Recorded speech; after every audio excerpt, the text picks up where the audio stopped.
All right, restart my warping. So this was the middle thread again. So I'm going to put it on this peg, but for the next one I'm changing. And I'm going to feed this off a little bit delicately because I am feeding it off the floor now. So I want to make sure I don't get any tangles until I'm back where the ball was starting.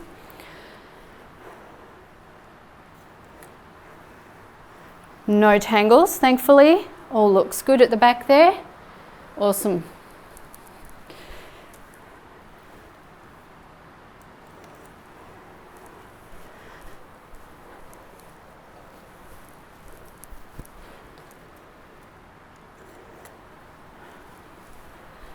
Now I'm getting close to finishing this ball, which means I will be bringing in the other ball that I wound off. But I really won't get to use very much of that ball. But that's okay, as I said, another project, another time, and I'll have some lovely colours waiting for me.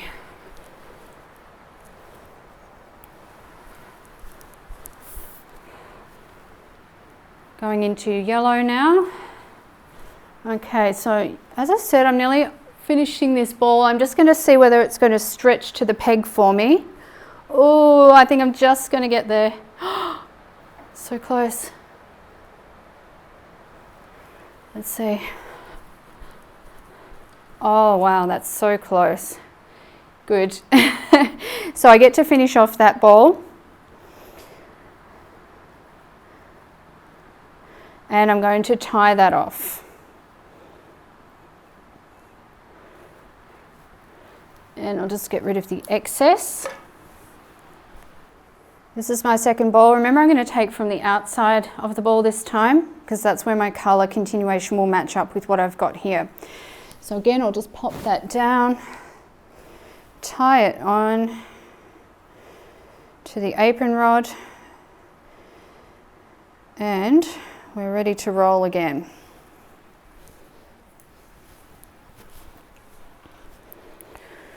Through the next slot.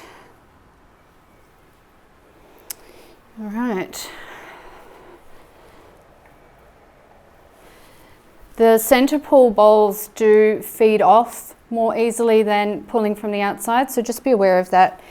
If you might need to go a little bit slower perhaps, if yours is having trouble feeding off the ball. This one's doing okay.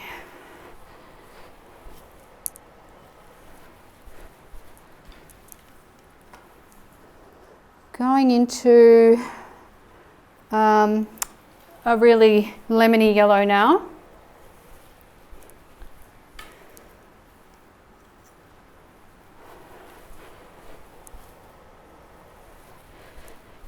This is going to be a very bright scarf. But I am going to tone it down a little bit with the weft colour. You'll see how that works once we get into it. Another reason I chose to do this project in this way is that I get a lot of people asking me about how to highlight a really brightly coloured warp, like how to make it preserve the colours so that the weft isn't too dominant. And I have written an article about it. I've got a members only class, a mini class on the online weaving school. But I thought this was a useful exercise for that question as well. In being able to preserve the colours of the warp but make the weft complementary, and different ways in which you can do that. And so you'll be seeing that once we start weaving. We're seeing one way of doing it anyway. Going into green now. Just going to get a little bit of green on the edge because this is my last slot. There we go, that didn't take long at all, and I've got a lot of yarn left over. All right, I'm going to cut that end off and tie it, And you know what the next step is? I'm going to roll on our warp.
Now we'll cut our loops ready to thread. This is already such a beautiful warp.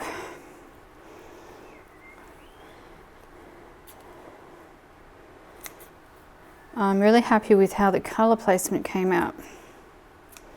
I would have liked a little bit of that lovely blue to be included in there, but I'm not sorry.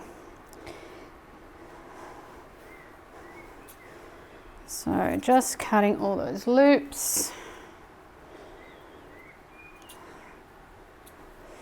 If you miss one, that's fine. You can just come back and cut it when you find it. It's no big deal.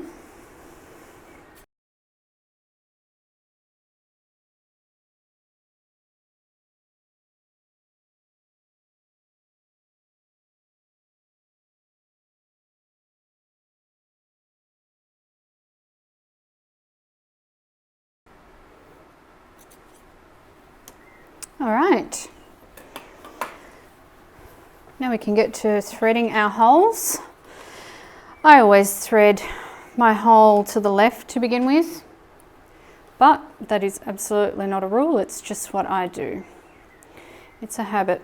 Doesn't matter whether you thread it to the right or the left when you're doing plain weave. If you need a little bit of help with threading or you want some extra tips, I'm going to link to a video I've already done down below, and it will just show you the ways that I thread and some helpful tips for getting through it effectively.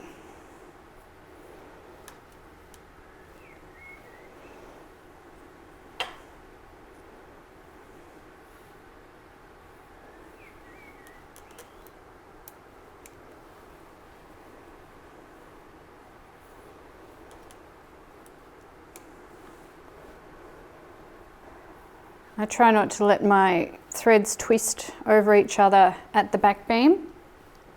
So the easiest way to do that is when you pick up a pair of threads and you look towards the back beam here, you can see that one thread is sitting on the left and the other sitting on the right. So if I'm threading to a hole to the left, it makes sense for me to take the left hand thread. And then when I've got those two threaded, they are still sitting side by side at the back beam. This is useful because it helps you with your tension. that if threads aren't twisted over each other and sitting on each other and moving about in that way. And it also helps for later down the track, even if you're only doing plain weave at the moment, you might want to go on to some other types of weaving on your rigid head or loom. And having your threads in order at the back beam and knowing how to keep them in order as you thread is really useful for if you are doing a multi-shaft pattern, because that is when threading order becomes really important. It's not so important right now for plain weave, but it becomes pretty crucial later on to have those threads in the right spots.